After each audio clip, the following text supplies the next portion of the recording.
1980s, Jill Crawshaw. Okay, this is Jill Crawshaw recording a story for the PIP Tapes. My starting point for this tale is a photograph of me in 1984 knitting in a squat in Leeds. I chose this image because it brings together a few themes that relate to the PIP Tapes project: activism, disability benefits, music on cassette, the disabled people's movement, and an extra element is textiles. Textile design and knitting, which is part of my story. This piece is accompanied by a knitted rectangle about the size of a cassette, which I've knitted from an unspooled cassette tape. I'm going to try and tell this story according to these themes or strands. But, like knitting, they are looped together. They cross over, and at times it's hard to tell which strand is which. They don't just run in a linear chronological order because they are closely knitted or even woven together. It's impossible to avoid the textile metaphors as I tell this story. Maybe I should call it a yarn, actually. So I shall cast on with the first strand. Strand 1, knitting in a squat. I'm looking at a rare photo of me from the 1980s, a time when few photographers were taken. Unlike now, I'm on the left of the photo, sitting at a table which holds a grey canvas army bag and a large spool of beige yarn, which I'm knitting up. I'm looking off to the right of the photo to the back end of a dog and someone's booted leg. Judging by the light of the photo, there would have been a window off to the right. It's daytime. The room is scruffy with bare floorboards. The wall behind me is wood-panelled with a strip door in the middle. A hand-painted poster for the band Lenny's Kitchen with a smiley face covers the top half of the door. Another gig poster is taped to the wall above my head. The headline band is Conflict. I'm wearing mainly grey and black, so my fluorescent green socks and orange canvas shoes are very noticeable below cropped leggings. I've got closely cropped hair apart from a bright orange tuft at the crown of my head. This was a couple of years after I had left university, where I had done textile design.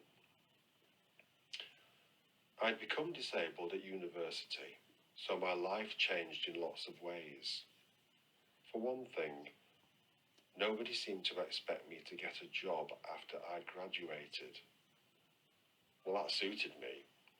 I didn't want a job in the textile industry, and I was happy hanging out with other young people who were also on benefits. It was a mix of anarchists, punks, students, squatters, housing co-ops and musicians. It was my first proper immersion in a community that was bound together by politics and activism, and it was creative, supportive, idealistic and very busy. We might have been on benefits, but this was such a creative and productive time for many people, and I look back on it very fondly, actually. People squatted because they needed places to live and they also squatted to open up empty buildings as community spaces. Large empty buildings became spaces for gigs, art spaces, creches, and meetings, and the photo was taken in one of these. It was about bringing building back into use, self-organisation, community development, highlighting how landlords, and in this case, local authorities, wasted resources whilst withholding them from people at the same time. Music was at the heart of this anarchist punk scene, of course, and there were so many bands. DIY political bands with anti-war, anti-corporate bullshit, animal rights lyrics, even though you couldn't always tell what they were singing. Cassettes were the lifeblood of this movement. It meant that bands could easily record and distribute their music. Gigs often be recorded too, and the cassette cover would be a multi-folded sheet of paper, absolutely covered with dense writing, which might include those lyrics. Strand 2. Looking for radical crips. Just about everyone I knew at the time was on benefits, as was I. And my benefits included mobility allowance, which was vital. It meant I could run a car. There were checks on people from time to time to make sure we weren't cheating the system, but nothing as stringent as people face today.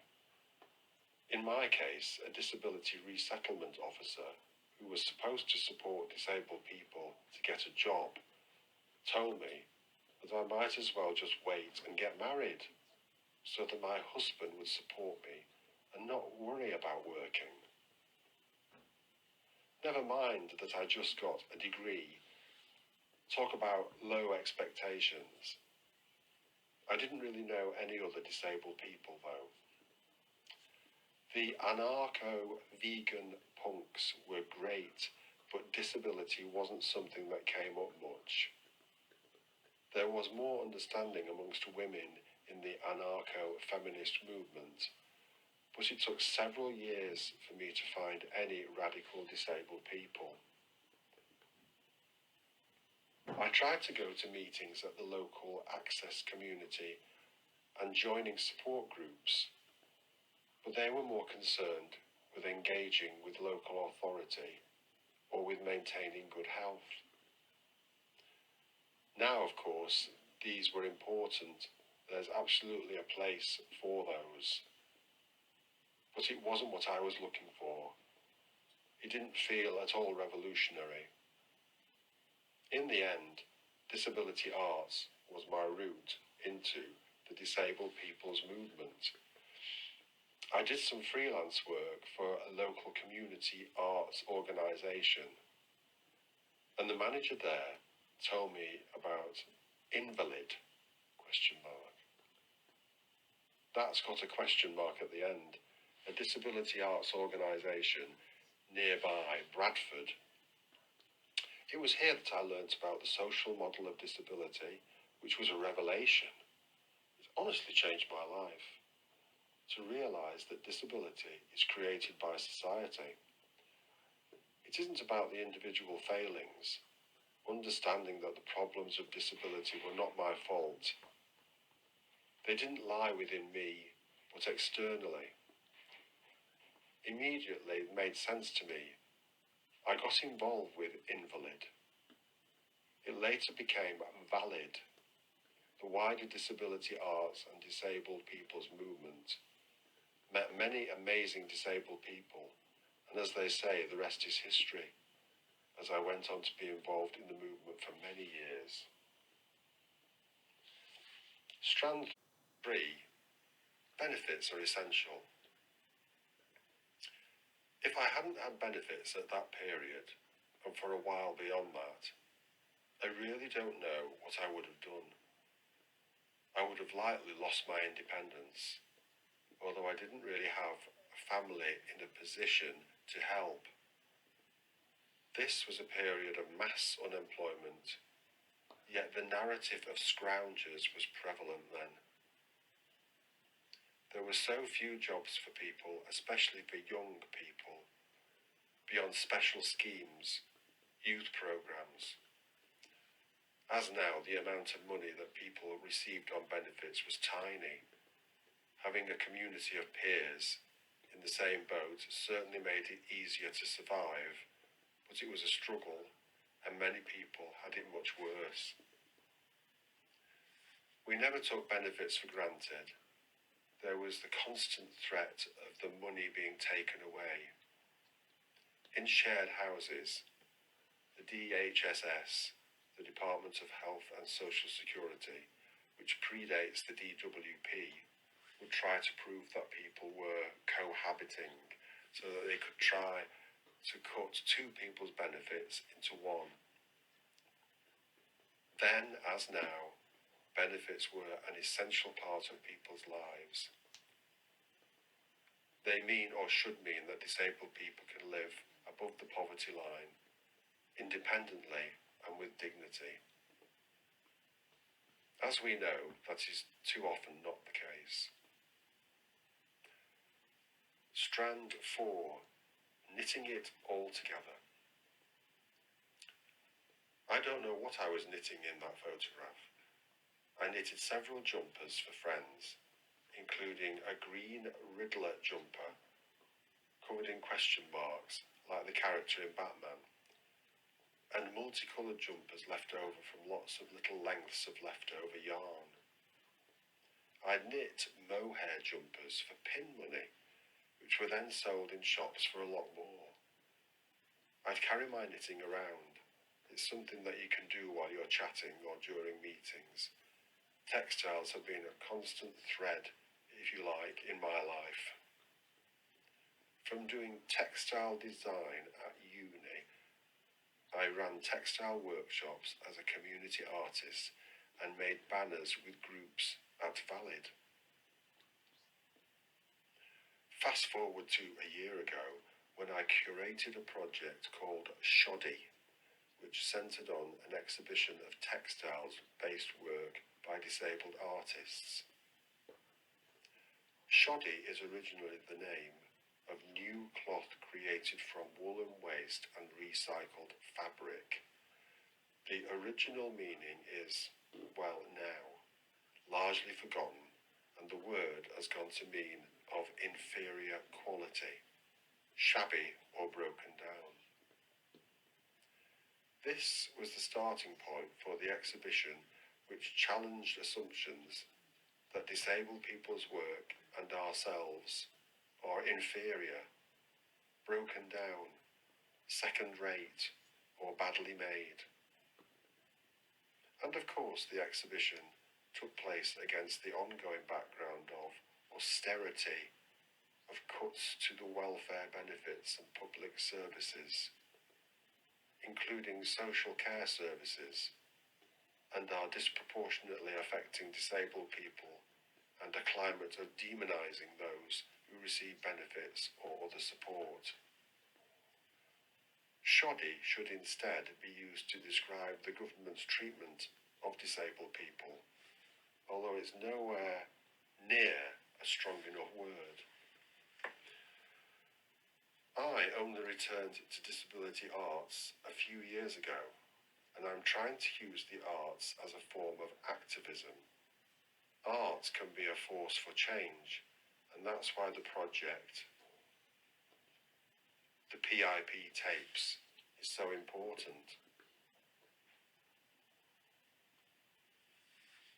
A photograph, Calum, Perrin. Music playing, tape rewinding, music continuing to play, tape rewinding again. I'm looking at a rare photo of me from the 1980s. Music playing, tape rewinds. I'm on the left of the photo, sitting at a table. Music playing, tape rewinds. I'm looking off to the right of the photo, towards the back end of a dog. Music playing, water running, tape rewinds. Judging by the light of the photo, there would have been a window off to the right. It's daytime. Music playing continues in the background. I'm looking at a rare photo of me from the 1980s. Music continues to play. Tape rewinds. The room is scruffy with bare floorboards. Music continues to play. Tape rewinds. The wall behind me is wood-panelled with a strip door in the middle. Music continues to play. Tape rewinds. A hand-painted poster for the band Lenny's Kitchen with a smiley face covers the top half of the door. Music continues to play. Tape rewinds. I'm looking at a rare photo of me from the 1980s. Music continues to play. Tape rewinds. A time when few photographs were taken, unlike now. Music continues to play. Tape rewinds. I'm looking off to the right of the photo, to the back end of a dog and someone's booted leg. Music continues to play. Tape rewinds.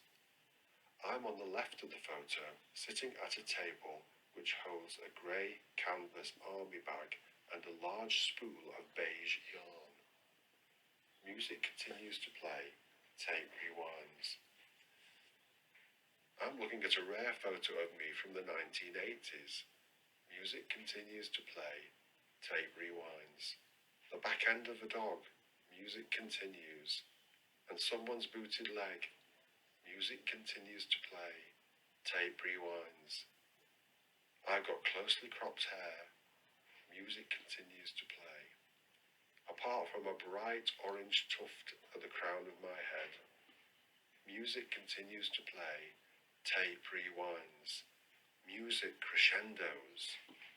Music gets quieter. Continues in the background. I'd become disabled at university, so my life changed in lots of ways. For one thing, nobody seemed to expect me to get a job after I had graduated, but that suited me.